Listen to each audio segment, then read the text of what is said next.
Welcome to the Back in Business podcast with her, Liz Barkley, the eternal optimist and light of my life, and me, the cynical Mickey Clark. Oh, but you are the reason for my existence, dearest. However, I've got a bone to pick with you. You wrote a very depressing blog about the US recession this week. Was that cynical? Was that pessimistic? Or do you think that given the job losses we've seen this week, we are heading down that very same rabbit hole? It's factual. We've said it before that if you have a big staff, a lot of people employed, that is a natural resource, just as steel or minerals are for another business. And if you want to cut costs, the easiest and the first thing you cut are your staff levels. And businesses don't really know what they face. I think we'll learn more about this today. If they don't know what they're going to face or when they're coming back on stream, you cut your costs now. And that's what we're seeing. And because we're seeing the big companies cut the costs. What we had in the past week, Shell, Centrica, Johnson Matthey, British Airways, all coming out with big job losses.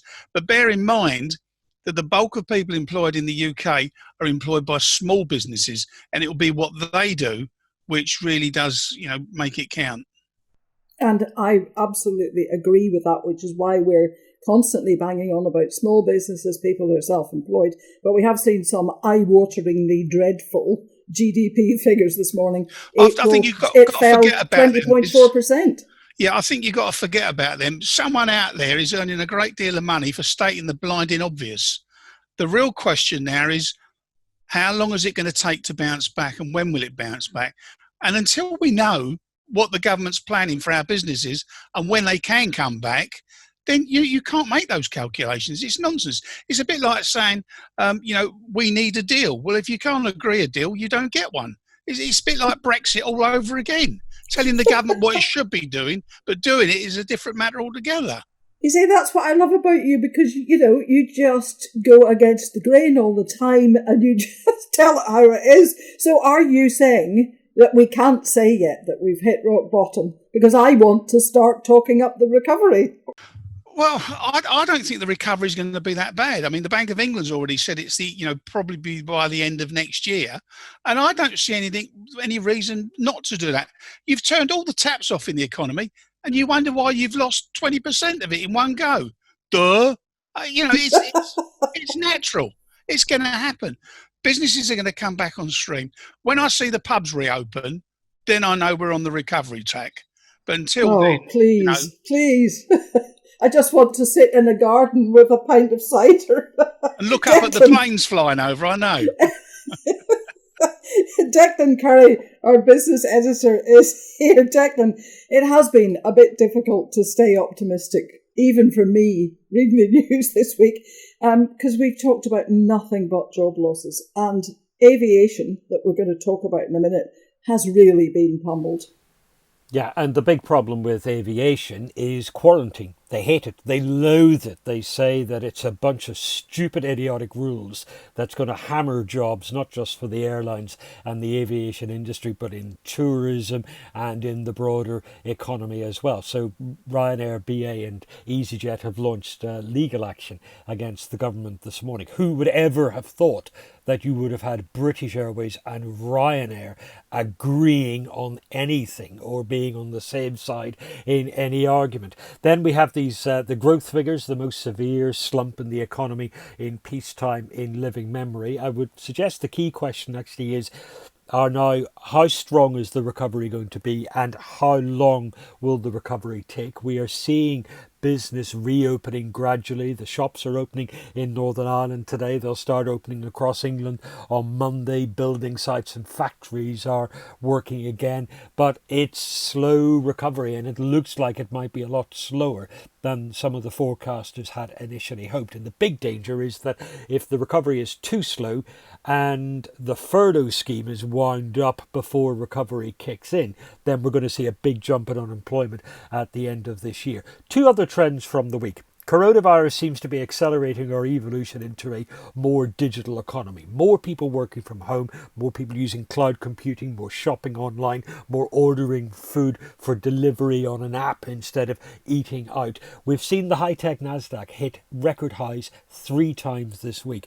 There are billions flying around in the food delivery business. Just Eat had a £15 billion merger with Grubhub this week. That's because they are all betting on a digital future. And we're seeing old companies that have lost their way retrenching in the face of competition from smaller, newer, more nimble rivals. Centrica trades as British Gas, cutting 5,000 jobs this week. But it might surprise you to know that the second biggest energy company in Britain is a company called OVO, which only started a decade ago. That's what's putting the pressure on the likes of Centrica. It's not coronavirus, it's just stodginess. Yeah, and I'll put it to you, Declan, as a sign of optimism to a certain extent. All those companies, big companies that have announced big job losses in the past week, 10 days, all of them have underlying fundamental issues. This isn't just about coronavirus. Before it was about Brexit. Oh, we can't import cars into this country now because of Brexit. The fact was no one was buying cars because of a completely different issue. So companies are using these excuses to justify the actions they're taking. Yeah, look at restaurants. 125 Frankie and Benny's to close, 3,000 jobs under to go. I'm sure the 3,000 people who worked there worked really, really hard and were committed. But restaurants on the high street have been declining for years. The money is going into food delivery apps. It's a technological transformation. Same in retail. They haven't kept up. Yeah. But Declan, is this therefore, am I right in thinking that we're just going much faster to where we were going to get to, if you see what I mean? Yeah, it sped everything up. Well, let's see. Some might say it's the straw that's broke the camel's back, but I'm not that gloomy. I think Declan's right. A lot of it is due to technology. It's going to be the way we come out of this pandemic, how we live our lives, how we shop, what cars we drive, where we fly to. Do we fly anywhere at all? It's those sort of questions that have got to be posed, and it's the consumer that's going to answer them. Mickey, that camel's had a bad back for a long time. I know the feeling. I would love to get you all round the table. As it is, we've got you all round Zoom, so at least we can see each other. But it is really interesting because I think at the end of the day, the consumer is going to have to decide quite a lot of this and how the consumer wants to behave and what risk the consumer is prepared to take. And hopefully we'll talk about that. But let's talk about flying. We can't do it at the minute. All we can do is talk about it. Sue Wilson owns her own company, Air VIP Concierge. Sue, I think I'm right in thinking that you started this up. You were running an exclusive customer service business for VIP clients, and you started up in October. Yes. What exactly do you do? Yeah. Well, I was doing a bespoke meet and greet service for passengers flying either on commercial or private aviation. Businessmen that want to get through, or business people, not men, that want to get through the terminals quicker. And I could offer that service. So I could offer a curbside to the steps of the aircraft service on the commercial side of it. With private aviation, which is something that I've worked in for many years, I was looking after, again, business people travelling, bands, which was primarily my income. Bands going on tour, I have flown with them to make sure that when they get the other end, they get the service they're looking for, and that they're looked after. And it's something that my customer service is something I'm really passionate about, and obviously the aviation business. Which came to a sudden halt. The last flight I did was 6 young people flying off to Barbados to avoid coronavirus. And lucky them, really, because they had the money to do it. Private jet, off they went. But it's now a totally different story, because most of the bands that I was looking after have cancelled their tours, certainly for this year. I've had 2 requests during the pandemic, which were cancelled, and they were flying in on the only airline that's working in and out of Luton at the moment. I don't only work at Luton Airport. I work at any of the airports around London. So yeah, I mean that's basically what I was doing. So it was a business that I started up in October off the back of the job that I'd had with a handling company, and it was growing. And now I can say it's just like us all. It's now a decline, and I feel when will it start again? Because aviation, as we've just said, long term, I wish I had a crystal ball, because I don't know when or where we will be flying to. So yeah, that's basically what I do. I do look after one or two owners that have their own aircraft. Again, they're not flying. They can't afford to go out and come back in and have the 14-day quarantine. So I don't know the answer. Sorry. What do you take, or what do you make of the quarantine rules? I think it came in too late, Lizzie, to be honest, for us. We didn't close our borders quick enough, but I feel now that it's going to have a massive impact on the business, because people aren't flying. Where they thought they could probably start flying a little bit sooner, people won't go into quarantine for 14 days. So it's going to have a dreadful impact on the business. And as Mickey said, I think, or Declan, that it's the first time I think we've seen BA and Ryanair agree on anything, to be honest. So yeah, I think it's going to affect obviously small companies like myself, small businesses like myself, but obviously the bigger people, they'll tumble much farther than I will. But even if you get the go-ahead to get your business up and running tomorrow, and all the airlines suddenly started taking off from the major airports, your business model is going to have more hurdles than the Grand National. Absolutely. You've got the tickets, you've got security, you've got passport, then you've got a medical check, and then you've got to decide if you're going to go into quarantine. Yeah. I mean, they're going to be all day getting through the barrier. Exactly. I mean, what normally would be like a 2-3 hour job for me would actually probably be, like a 12-hour job.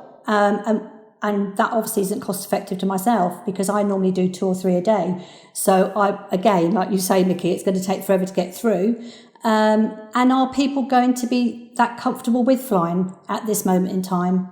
I certainly wouldn't. I'm certainly not comfortable if I had to fly off somewhere next week. But I do feel that where commercial will suffer, I do feel that possibly general aviation may not be affected as badly, because people that were flying or would have flown on BA first or business or first class, there's not a lot of difference between travelling or the cost for travelling in that way or travelling private jet. So maybe that might be of an advantage to to general aviation, but not for commercial. And I work with both. Simon McVicker, our Public Affairs Director, is here. Simon, from a political viewpoint, what's the score on the aviation front? Is the government gearing up to help the airlines keep them in the air? Not really. I think that the relationship between the government and the aviation industry is not good. The government have made it clear that that any talk of a bailout is not on the cards until the airlines have exhausted all other methods of raising money from their shareholders, etc. And I think this all goes back to the fact that at the time the airlines started to ask for money, EasyJet was giving a huge dividend payout to their shareholders, and that went down extremely badly with the government. But, I mean, it's not just that. I mean, the government very attuned to what the public is thinking.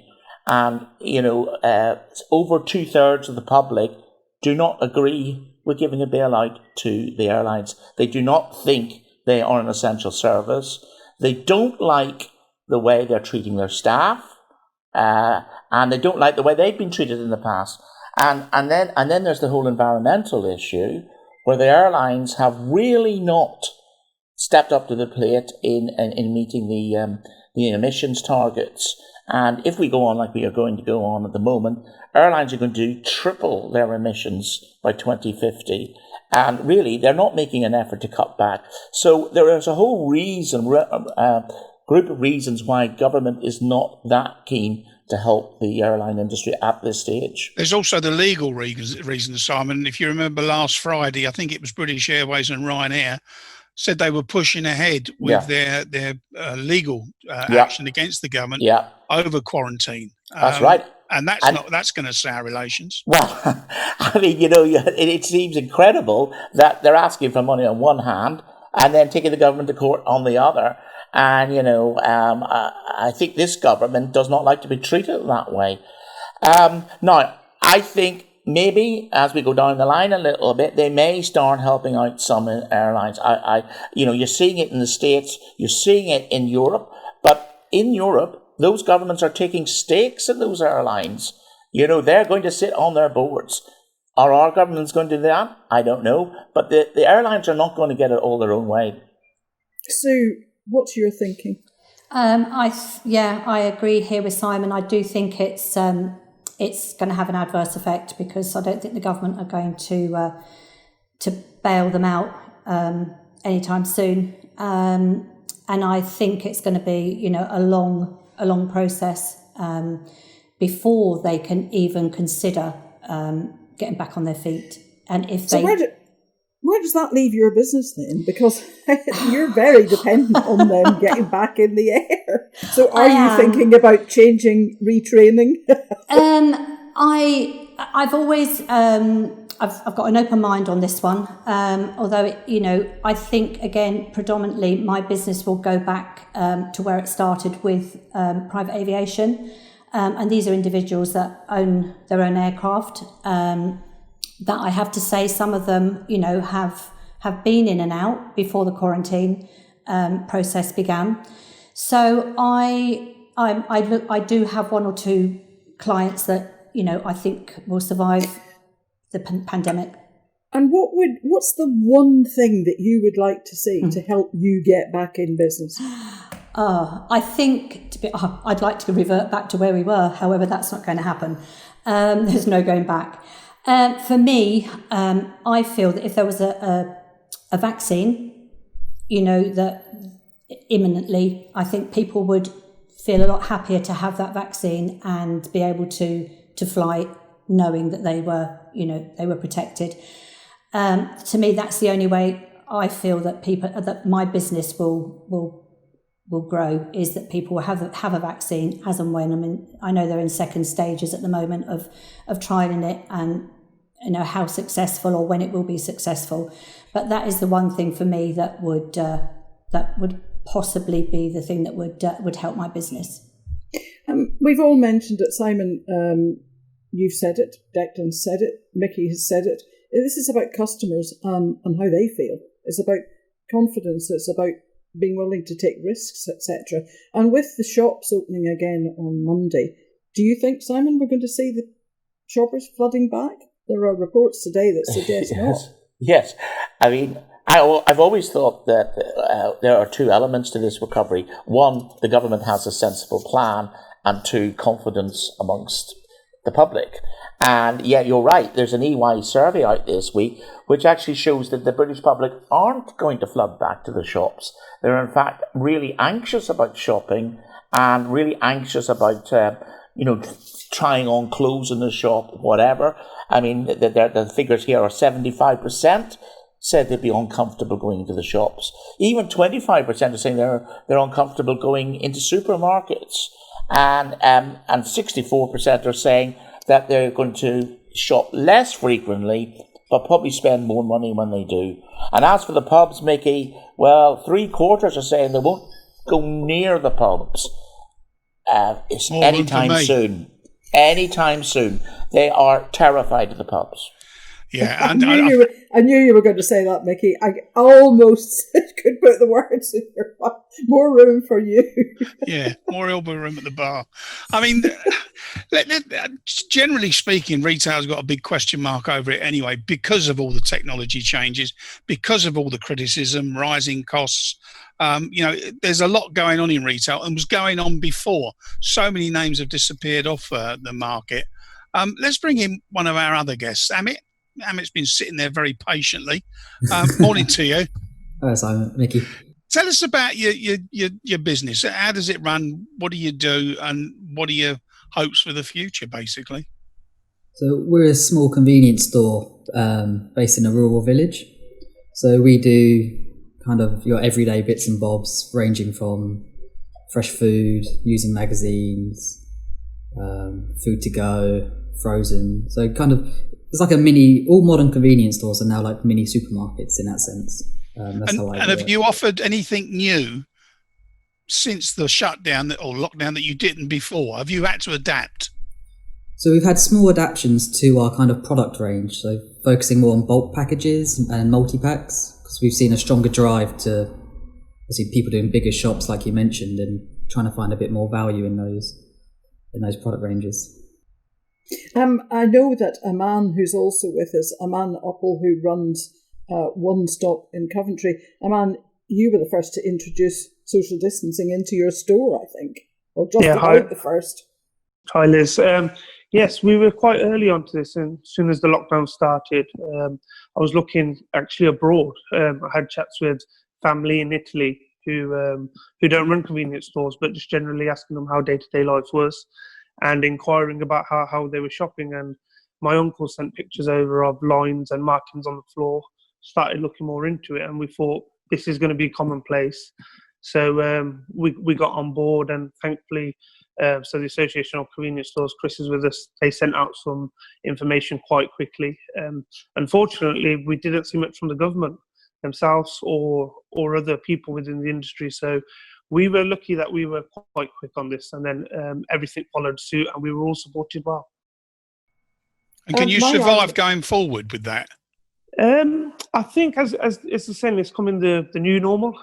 We've all got used to it now within store. Customers are pretty much in line with it now, although with the easing of the lockdown, we are seeing some people not taking as much care as they maybe were a month or 2 months ago. The bad offenders, as we put it, was mainly the elderly who were one of the groups, the vulnerables that we were trying to protect. They were like, oh, no, we're okay. But I think going forward, we may actually be keeping some of the measures in place ourselves, such as the screens on the counters, because it makes our staff feel safe as well. So we have to review that going forward weekly and monthly, I think. What about business? I mean, Amit, what impact has it had on the actual turnover, the profit, the amount of business that's gone through your store? So we saw quite a large uplift in the first few weeks of the whole panic buying situation, almost a doubling of turnover for almost 2 weeks. And we saw a steady drop to 70%. And then as the supermarkets have slowly rolled out more delivery services, we've kind of stayed steady at 40% uplift. And that's pretty much across the whole range. So it shows us that a lot more people are shopping locally, in my opinion. We've seen a higher basket spend by £3. So we're about £12 average basket spend now. And have you joined the Cashless Society? Do you get old codgers like me coming in and saying, do you take Visa or Barclaycard or something like that? And then hang about for 5 minutes trying to work out how to do it. Yeah. I mean, have your customers been good with that? Because not many people, I can't remember the last time I spent cash. I should have just said that 6 months ago. Similar to what we were talking about earlier with the kind of transition towards the digital economy, we've moved more towards a cashless economy with this COVID. We've seen a sharp decline in cash. I think we're only with 10.90 now, cash to card, 10%, 90%. Aman, you've actually brought staff back, I think. How have you found getting your supplies? I mean, if there's an uplift and if you've got more staff coming in and you're selling more stuff, how easy has it been to keep the supply lines open? It's been very challenging. On the staff issue, we've had a couple of good stories that I could share. Is staff that previously worked for us who went on to pursue other careers actually came back, and I could immediately allow them to start. For me, it was a great benefit because they were already trained up. So we were very reluctant about taking on new staff if we can't actually train them on the systems. And obviously with the close contact and everything. So that's been great. In terms of delivering the supply chain, it's been very challenging. And has that impacted on your profit margin? by the fact that you found it challenging, that have costs been going up? Yeah, so some costs have been going up.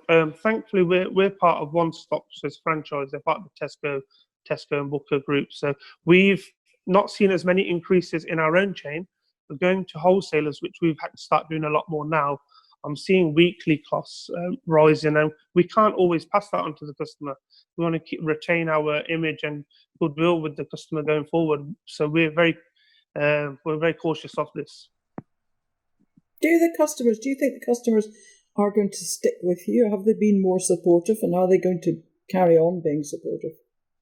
Yes, they've been very supportive within our local area. So just to add to, my location of store is within the city of Coventry.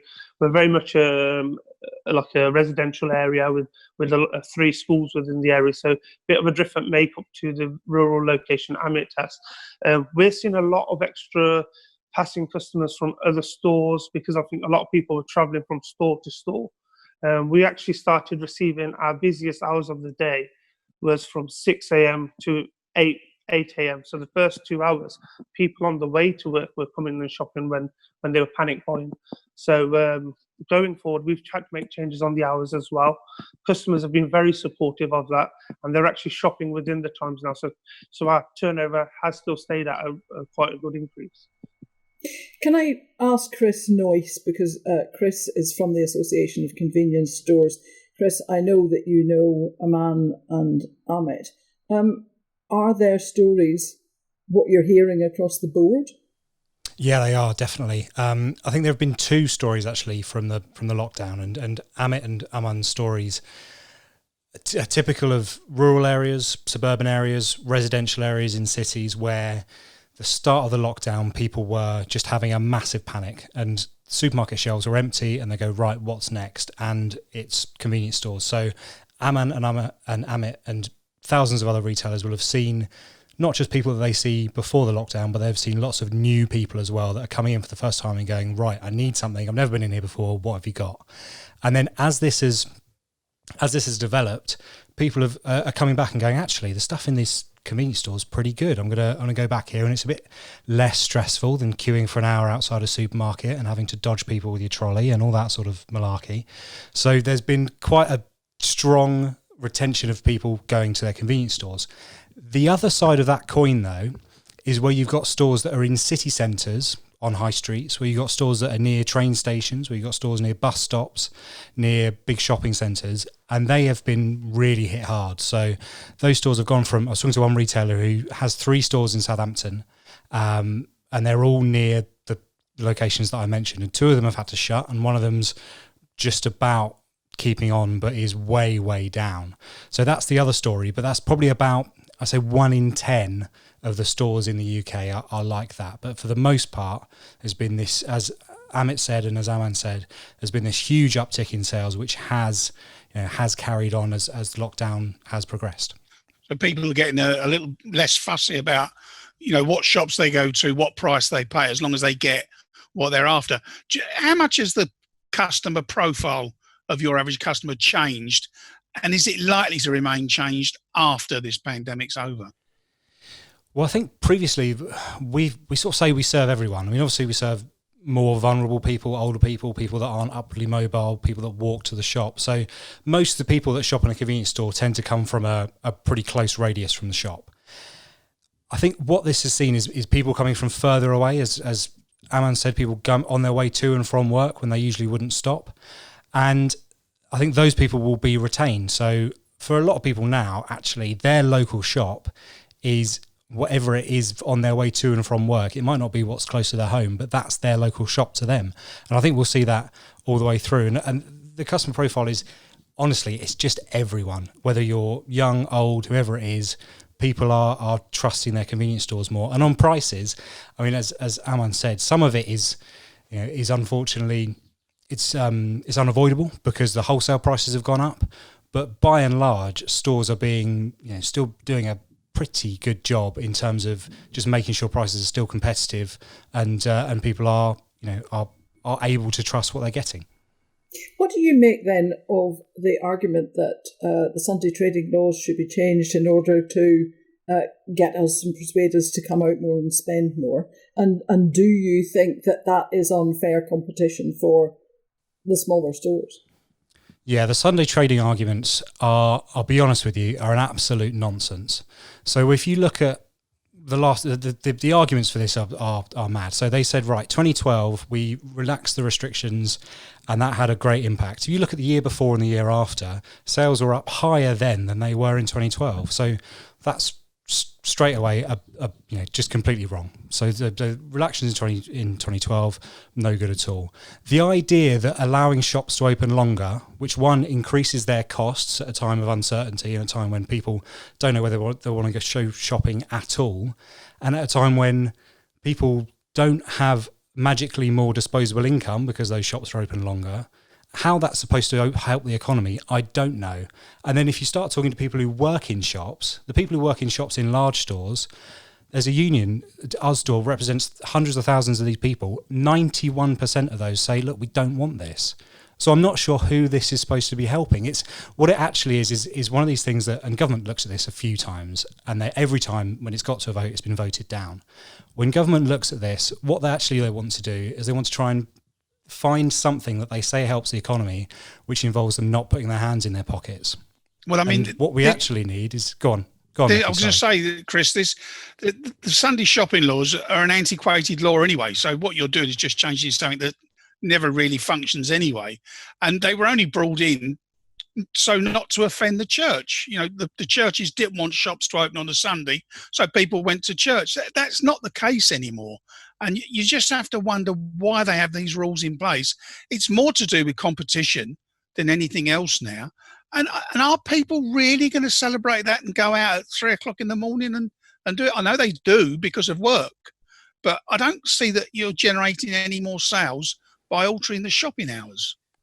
Yeah, you're right. So what we have at the moment is a compromise between small stores like Amit's and Aman's that can open on a Sunday if people need stuff, essentials. But the bigger stores are closed, but apart from in that 6 hours during the middle of the day. And that's a compromise that just works for everyone. And it's worked since this regulation came in 25 odd years ago. For the government now to say, we're going to upset that balance and to change that is very risky. So for what is unproven for large shops, and a lot of them probably just won't open longer anyway. Most stores actually are opening for fewer hours because they want to give their staff a break and they want to make sure the shops are clean. To do that at a time when small shops will definitely be hurt by this, and like I said, people don't have more money. What they actually have is the same amount of money that they might spend elsewhere. So small shops are going to be hurt by this. Large shops might get a little uptick, but the net loss is going to be pretty bad for the sector. And I'll be honest with you, I don't know what Amit and Aman think, but it's a bit of a slap in the face when you consider that the people who have kept these communities going, kept the food in people's fridges during this lockdown are convenience stores because the supermarket shelves were stripped bare. To say to those people, oh, now we're going to hammer you on the last competitive leg up that you get it's really something. And I don't think it's a good idea at all. You might have guessed that. I think I tweeted something very similar to that during the week. Aman, what do you think? I agree wholeheartedly with what Chris says. It is something more like a slap in the face. We've kept going. It's been increased stress, anxiety for ourselves, for customers, and we've gone the extra mile. For myself personally, within a 1.5 mile radius, I have 3 of the large multiple supermarkets. So that would impact us heavily. At the moment, that small window of time between 4 p.m. and 10 p.m., those 6 hours are very crucial to trading. And also, just to add, I get a lot of staff members who work for these multiple supermarkets who live within my area who have also shared their concerns and saying that they don't want to be forced to have to change their routines. And especially with the lockdown easing, they want to spend as much of this time with family rather than having to maybe work extra.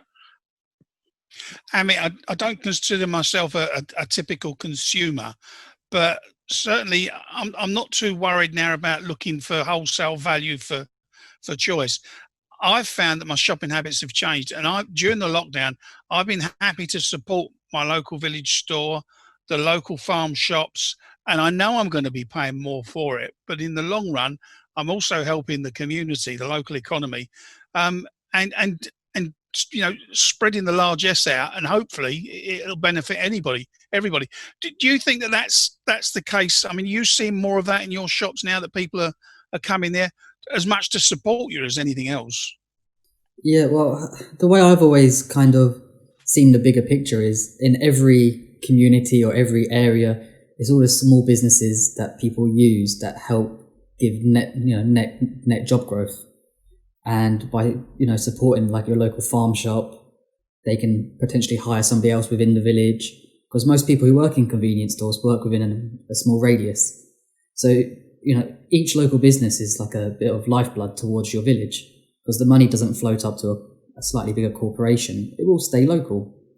We're looking to potentially take on 1 or 2 new members of staff, which we can now feasibly afford to do. So, we've seen a huge support from our village, and in some areas we can now buy in bigger volume, which we've actually reduced prices in some areas in our fruit and veg, for instance, because we can buy a bigger bulk, we can sell cheaper, and we're confident we're not going to get any wastage from it. So, like Aman said, we've been very reflexive on pricing, and if we can offer a better price, we are looking to do that. I think, sorry, Sue, go on. I was going to say as well, using a small convenience store, I think you get a personal service as well. If I was local to your store and came in, which I do use a local store to myself, I think it's that personal touch as well, which, years ago, I'm probably talking on the same years as Mickey going back. We used the shop at this one shop. I actually, as a Saturday job, had a delivery bike, and I used to deliver to, orders. And you had a personal sort of service, which I do believe that the small convenience shops can offer. Did it have a basket on the front of the bike? It did. I remember them. Yes, it's interesting you mentioned delivery, Sue, actually, because throughout this lockdown, there's been a massive spike in deliveries that are going out from convenience stores. Because Ocado and Sainsbury's and Tesco, all their delivery websites just went to the wall, and you were waiting 6 weeks to get a packet of ham.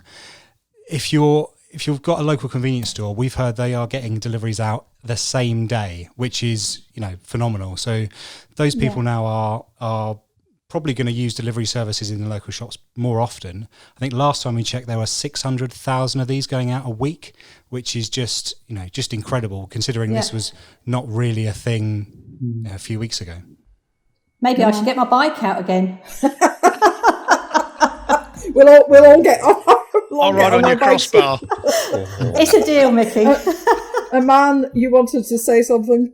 Sorry. Yeah, just adding to what Chris has mentioned. So we are actually one of those stores who never really thought about a full-fledged delivery service pre-coronavirus and of the lockdown. So we started off just delivering local groceries to local elderly and vulnerable people who would either call up, place their order, or manually write it down, pick it myself, and then either deliver it to them with the help of family or even customers who have actually volunteered to say, we're willing to help you deliver the goods.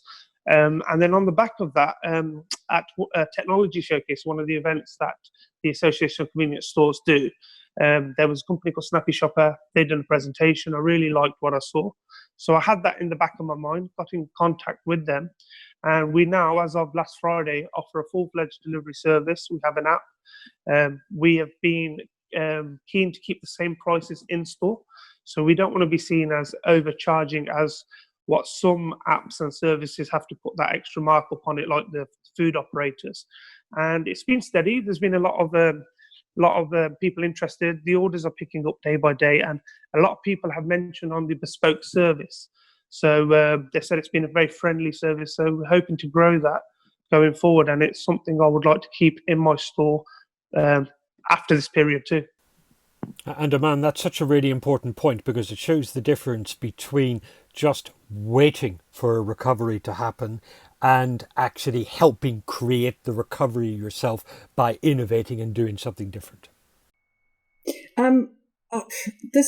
We could have this conversation for the rest of the afternoon. Very, very quickly, Amit and Aman, what's the one thing that you would like to see the government do that would support you to grow your businesses once we're back in business?